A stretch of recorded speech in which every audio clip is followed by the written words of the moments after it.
सर्दी आते ही सबसे बड़ी समस्या ये हो जाती है कि बच्चे हो या बड़े उनको खांसी, जुकाम और कई बार तो अस्थमा जैसी प्रॉब्लम हो जाती है या फिर छाती जाम हो जाती है। कफ एकदम निकलने का नाम नहीं लेता है।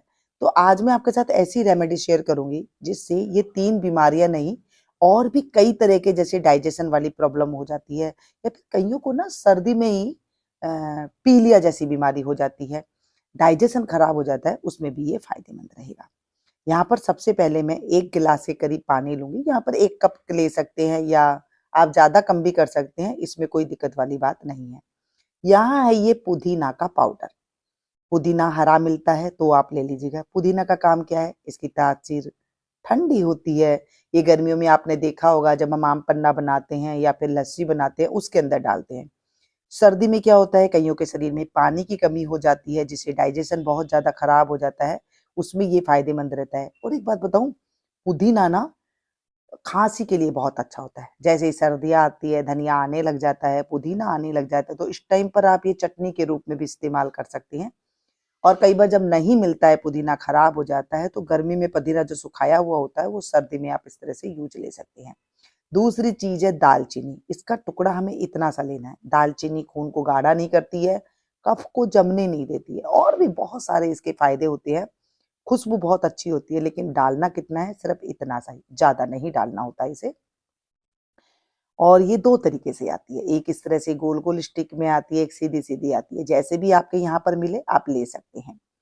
और अब तीसरी चीज़ है सौंठ, जो कि अदरक का सूखा हुआ पाउडर होता है। इसमें सौंठ पाउडर ही डालना है। आप कहेंगे अदरक डाल सकते हैं, नहीं। अगर नहीं है आपके पास और तुरंत बनाना है, तो आप इसमें फिर अदरक का पाउडर भी अदरक जो है वो डाल सकते हैं। और हो सके तो यहाँ अदरक का पाउडर डालिएगा। इसे सौंठ के नाम से भी जानते हैं। इसे 2 चुटकी करीब डालिएगा, बस इतना ही डालना है, इससे ज़्यादा नहीं डालना है। क्योंकि ज़्यादा डालने से दवाई फिर वो दवाई नहीं रहती है, वो ज़्यादा कुछ खराबी का काम करने लग जाती है। ये हमने 1 कप के करीब बनाया है, अब इसे हम उबलने देंगे। ऐसे नहीं कि आपको आधा करना है, कुछ नहीं करना है, जैसे आपको चाय उबालनी है, ऐसे ही आपको इसे उबालना है।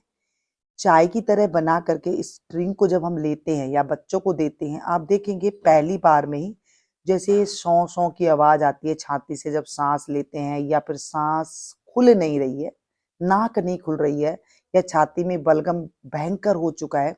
कइयों को तो पता है आपको बलगम ज़्यादा होने की वजह से ना निमोनिया जैसी प्रॉब्लम हो जाती है।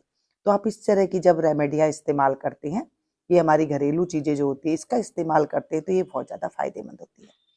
अब सर्दी में आपने देखा होगा हम ठंडी चीज़ ज़्यादा नहीं खा सकते हैं। अब इस जो मिश्रण में मैंने बनाया है, ये गरम और सर्दी दोनों चीज़ का मिश्रण बनाया है। इससे आपका पेट में जो गर्मी हो गई है, ज़्यादा गर्म चीज़ें खा कर के, वो भी इसे दूर करेगा। और जैसे मान लीजिए आजकल खून गाढ़ा होने की जो प्रॉब्लम हो गई है, उसे भी ये दूर करेगा। साथ में जो है पाचन तंत्र को भी अच्छा करेगा। डाइजेशन अच्छा होने के साथ-साथ आपके जितने भी फेफड़ों वाली बीमारी है या फिर आपके नाक के जितनी प्रॉब्लम वाली बीमारी है, वो सारी ये दूर कर देगा।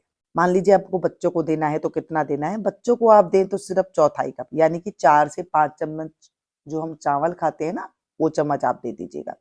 गरमा-गरम लेना है, जैसे गुनगुना हम पीते हैं थोड़ा गरम-गरम चाय, ऐसे सिप कर कर के पी करके जैसे ठंडे पानी में हाथ नहीं डालना है और ओढ़ करके बैठ जाइए। आप देखेंगे थोड़ी देर में ही नाक खुलने लग जाएगी और अगर आप नॉर्मल है, थोड़ा बहुत लग रहा है, तो आप फिर ओढ़ के बैठने की कोई ज़रूरत नहीं है, सीधा आप इसे पीजिए और थोड़ी देर बैठ कर के फिर काम में लग जाइए। इसे रात को पी सकती हैं, बिल्कुल पी सकती हैं और इसे सुबह-सवेरे भी पी सकती हैं।